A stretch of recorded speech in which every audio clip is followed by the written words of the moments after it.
Cyber সচেতনতা এবং ড্রাগের নেশামুক্তি অভিযানের অঙ্গ হিসেবে সোমবার আলিপুরদুয়ার জেলা বীরপাড়া গার্লস হাই স্কুলে সচেতনতা শিবির করল পুলিশ।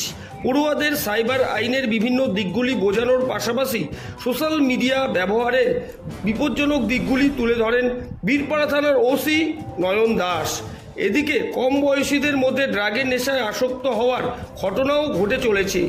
এদিন ড্রাগের নেশায় ভয়াবহ দিকগুলি পড়ুয়াদের সামনে তুলে ধরেন ওসি।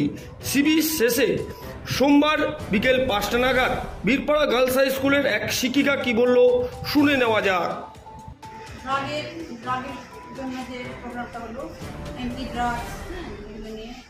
আর এখন তো চা বাগান এরিয়াটা, এখানে অনেক মেয়েরা বাড়ি পাচার হয়ে যাচ্ছে। তারপরে 18 বছরে আগের মতো বিয়ে না হয় সেগুলো করা। কে উপস্থিত ছিল ম্যাডাম এখানে? উনি যে অ্যাওয়ারনেস প্রোগ্রামটা করলো, মোটামুটি কত ছাত্রছাত্রী অংশগ্রহণ করেছিল আজকে?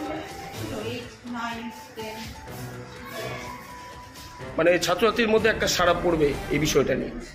ম্যাডাম আপনার নাম আর পরিচয়? আমি এখন নেই তো, ওনার আমার নাম সরিতা।